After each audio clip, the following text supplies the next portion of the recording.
Did Bhagavan ask everyone to practice self-inquiry?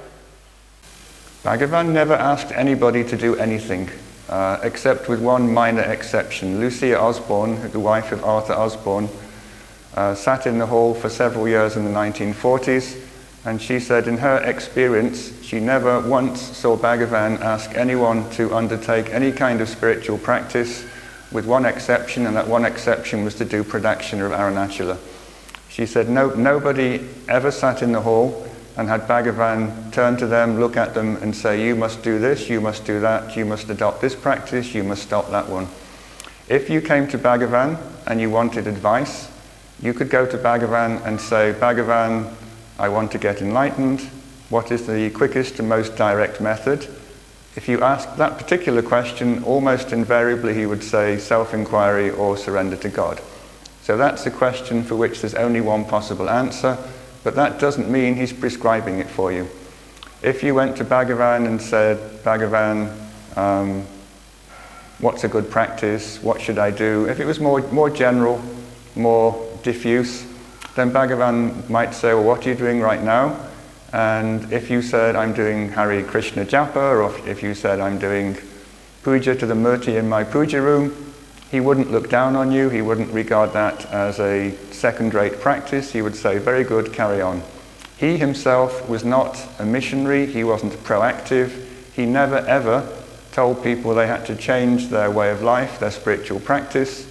He did, in a theoretical way, admit that self-inquiry was the most direct path, but he never imposed that particular view on other people, he never asked anyone to do it.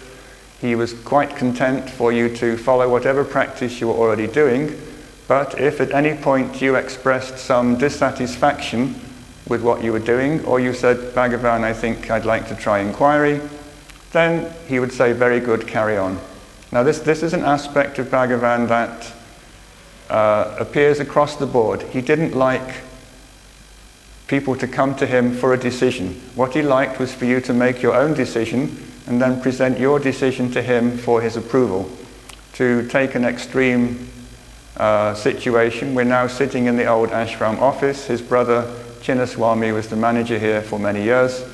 Bhagavan didn't appoint even his own ashram managers. The devotees in the ashram would decide who do we want to run the place. Then they would go to Bhagavan and say, Bhagavan, we've taken a decision, we would like devotee A, devotee B to do this job. And Bhagavan would say, very good. So even important decisions like that, he expected the devotees to have a meeting, reach a consensus, come to him, and then he would somehow bless their decision by saying, fine, that's good. So on the question of spiritual practice, the same thing happened. If you came to him and said, Bhagavan, I've decided to take up self-inquiry, he'd be delighted because he knew that was the best technique available. But until you came to him with that decision, he wasn't going to tell you you should do it. The word self-inquiry may easily be associated with self-doing. Is it the fact that we can achieve self-realization out of our own efforts? Although Bhagavan said that self-inquiry was the most effective way to eliminate the sense of individuality, he never ever said that mind by itself could cause the dissolution of mind. He said that there is a power inside oneself that has to be activated, that ultimately is the cause of the destruction of the individual I, but that it cannot do its work unless the I subsides and falls within the, shall we call it, the radius of power of that inner self. He said that by making the effort to make the I subside through the practice of self-inquiry, the I starts to sink into the heart. To hold the attenuated I in the heart continuously is the most that the devotee can do by himself. That in itself is a very difficult feat, but that's the limit of the devotee's effort. What Bhagavan says is that once you start moving towards the self, the power of the self reaches out to you, and ultimately, if your mind is no longer interested in extroverting, if there are no longer any inner tendencies that make the mind jump out, then the power of the self will consume the individual I, pull it into itself, and definitively destroy it. Bhagavan said that the self is always waiting inside you for you to turn and approach it. He said that the power of the self is infinitely stronger than your own efforts, but the power of that self is not going to do its work unless you turn towards it and start moving in its direction.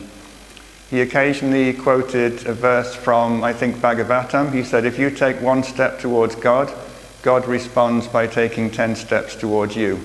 But God isn't going to move a muscle until you about face, turn 180 degrees and take that first step towards him, at which point the power of the self, acting through the guru, takes hold of the I, pulls it into itself and dissolves it. How can we tell that someone does it properly, that self-inquiry is successful in him? Doing it successfully and doing it properly are two different ideas. To do it successfully means that you've realized the self, and I think if you realize the self, you don't need to ask the question, have I realized the self?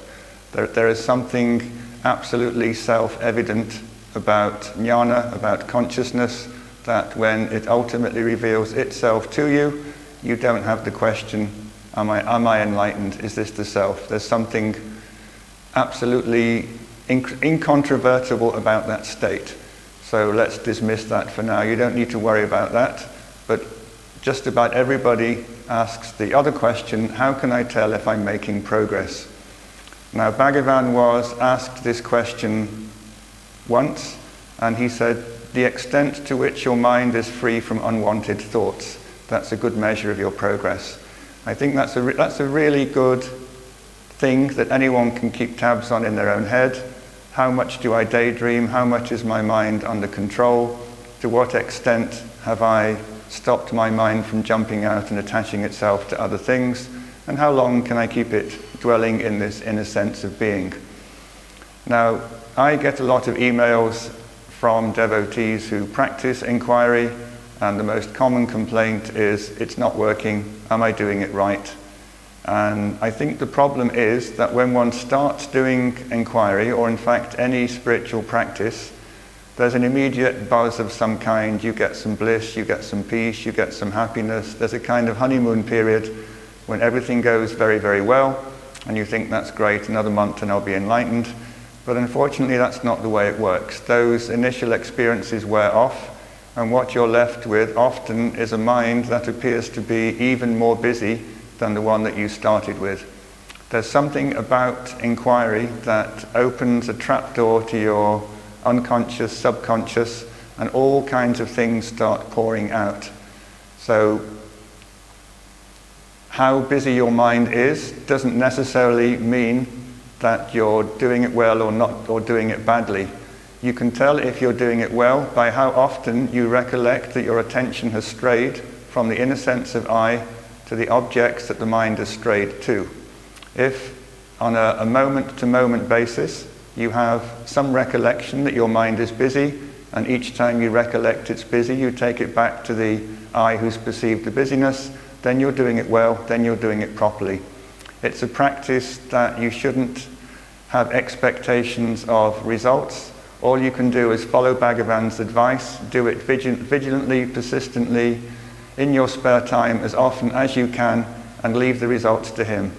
I don't think anyone who is doing inquiry has any capacity to ascertain how much progress they've made, how far they've come, how far they have to go. That's not your job. Your job is to keep tabs on the mind, to keep a check on where your mind is going, and each time that you recollect that your mind has gone somewhere other than the I thought, to bring it back to the I thought and hold it there as long as possible.